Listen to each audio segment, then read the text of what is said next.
Real Boxing. Back online is your boy Docs, my man, Cintron, and my Big man Mike. who likes knockouts. Sleep right. behind the ones and twos in case y'all wonder where he at. Yo, Who sleep? you know who my man Sleep producer, Slash, I don't know. you know, whatever else title he got. editor, You know, Sleep does it all for commentator, commentator, analysis. correspondent. But look, we just want to shout out to the GYGB family, all our fan base out there for making us the #1 boxing station on the dial.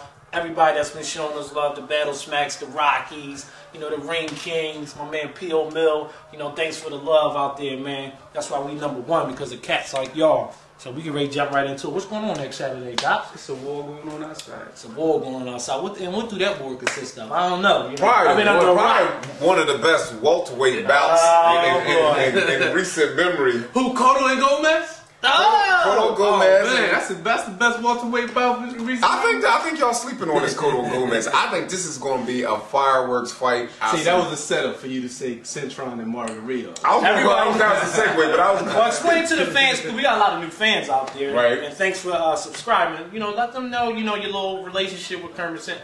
Cintron.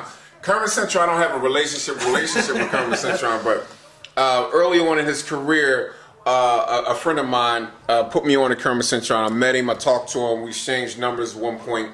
We talked, my number changed, his number changed, so we fell out of contact.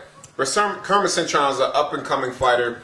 He has 27 wins. I'm sorry, he is 29-1 with 27 knockouts. That's a big milestone. It is. 27 by way of. Yeah, 27 knockouts.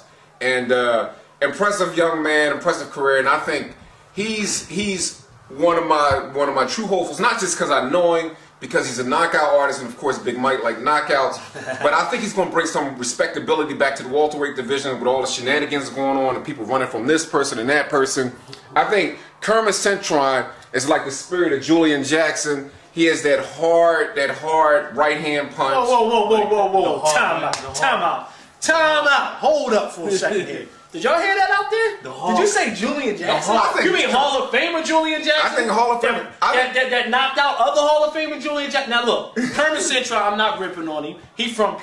I want to like the guy, but I need to see a little bit more. Because from what I know about Kermit Cintron so far is that he lost his biggest fight against Antonio Margarito. He struggled against a blown-up junior welterweight. You talking about Feliciano? Can I just? That's all I know about. That's all. I'm just saying, just to be saying. Let me talk about the Feliciano fight. First of all, Feliciano, he was not nobody. But you know what? Feliciano fought him brilliantly, and see, yeah, he did. He was okay. Go ahead. The way, and I don't want to put it out there. Hey, are we talking about the same Feliciano that got handled by Alfonso Gomez? Is that the same? Shout out to the contender. All right, look. It wasn't so much. It was that style that threw Kermit off. You mean throwing wild looping punches? No, it wasn't that. I don't know. I'm just asking. He smothered his punches. He smothered Kermit's punches. And that's why he was able to hang in there as long as he did. Of course, it was a technical knockout in the 10th round. Notwithstanding. All right. What about the hand? What about the right hand issue? Because you know that was a major issue. The right hand? He hurt his right hand. How did he hurt it? He hurt it because of the shots he was getting off. He wasn't getting off clean, good shots because he was smothering his punches. Floyd hurt his hands in many fights. I never. Well, but anyway, disregard.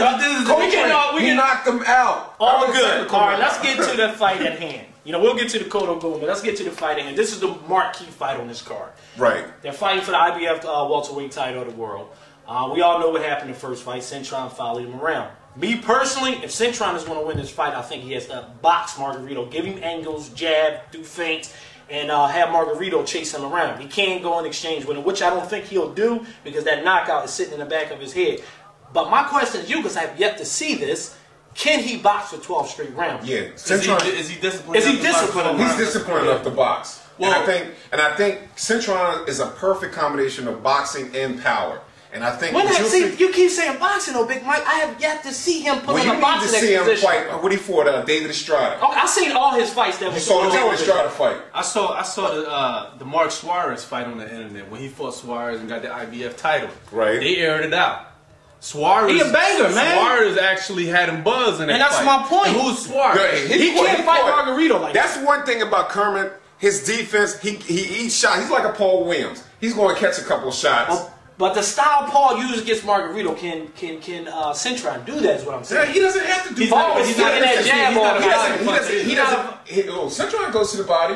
Volume. He's saying high volume rated punches. All right. Okay, Sleep just pointed. He wanted us to show y'all. This is one of the Sleep favorite fighters. The Prince, and I see my medicine in the background. Shout out to the Prince. He remind me of one of them Dalmatians that's always high strung. So no, but the game would not be what it is today if it wasn't for the Prince. That's true. Down in those lightweight divisions. That's Floyd's idol. So what do you mean Kevin Kelly, man? Let me ask my man Doc's. You know, Doc's been MIA for a minute. Welcome back to the family. So what you think, Cintron? Well, really, to me, this fight comes down to one key issue: is can Emmanuel draft the perfect game plan? Shout out to Andy Lee. Can Emmanuel draft the perfect game plan that would require a fighter of Cintron's caliber to beat a fighter of Margarito's caliber? Like, to me, you could throw everything, including the kitchen sink and the Sub-Zero two-door refrigerator at Margarito, and he will not go down. That's you know what I'm saying? And that, to me, is, we know your boy has a fragile psyche. If he feels like, and a chin. well, if he feels like he can't really mount the appropriate game plan like he did in that fight, I don't know if how long was that fight? 4 years ago. No, it's 2005. 2005 or 4. It was 05. It was 05. Oh, well, either way, it's April of 05. Either way, it's been some time. 3 years. 3 years seems like an eternity in boxing, but fighters that were recovering from traumatic defeats, that really stays with them for a long time. Has he gotten better? Let me ask both of y'all this. Has Cintron, just yes or no? I think he has improved. He has improved. And he's improved with Emmanuel Stewart. And to me, he's got... I hate to say that, but it's true. I mean, he did. Emmanuel Stewart had trained Tommy Hearn. Ultimate Tease? I mean, I don't know. I'm not knocking. I'm just saying from what I saw. So I'm going to tell you why I say he's improved. He's more disciplined with his jab. Okay. He tries to set up his right hand, which is, to me, is money punch. Didn't Paul Williams fight Walter Matisse and didn't knock him out at all? No, he did knock him out. He stopped him. He stopped him, and I always said that TKO, brutal TKO. Right, and he tenderized him and seasoned him. All he had to do was put him in the oven and cook him. Did Margarito fight David Estrada? Margarito. Not Margarito. Did Paul Williams fight David Estrada? No, he never. Shane Mosley fought David Estrada. Right, and then they went the distance. Right? I don't want to go to look what Andre Berto did to David Estrada. Andre Berto. You know what? In boxing, you really can't do this. Exactly. Right. Styles make fight. I'm just saying styles make fight. Give the man, hold up. Give the man some credit because this is the harder fight for him. He could have fought Paul Williams, right? True. And could have defeated Paul Williams. Which I thought they should have did, but you're right. He could have fought, but hold up. Antonio Margarito is a more difficult fight for him than Paul Williams because again, he got knocked out by Antonio Margarito. And I'm gonna tell you why it really shouldn't be a more difficult fight. If he has the right discipline, which is boxing 12 rounds, exhibit exceptional footwork. Exactly. You know what I'm saying? And Manny's calling card, which is smother his punches and grab and really frustrate Margarito. If he's willing to be in a war for 12 rounds and have some type of insight punching and not be afraid to get hit, then he can win that fight on points. I personally think he's going to do a lot better in this fight. I think, as you alluded to, is he going to get knocked out? But I think eventually you are who you are, player, and that's what it is. And I think he's going to resort back to those wild looping punches he throw, keeping his right hand low, and getting drilled. I think Margarito is going to beat him on a late stoppage. Margarito got a hard You think Margarito on stop? I think he's going to end up knocking him out. Okay. That's my prediction. What's yours? If there's a knockout, Margarito's got the knockout. He can't knock Margarito. We already know who you pick. I predict Kermit's going to knock Margarito. You think he's going to knock? Yeah, I think Margarito's been knocked out. I think he'll round. I would say 10 at the most. 10th round.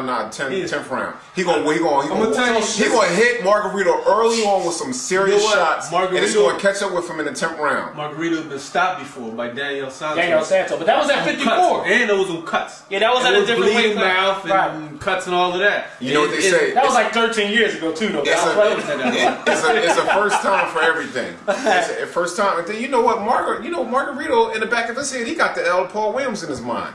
You know? He got over that with Golden Johnson. He got right over that. That was a sacrificial lamb. They went down and bought him a lamb from the market and just threw it in front of him like a lion. I mean, come on. Sometimes you got to do that to a T-Rex, man.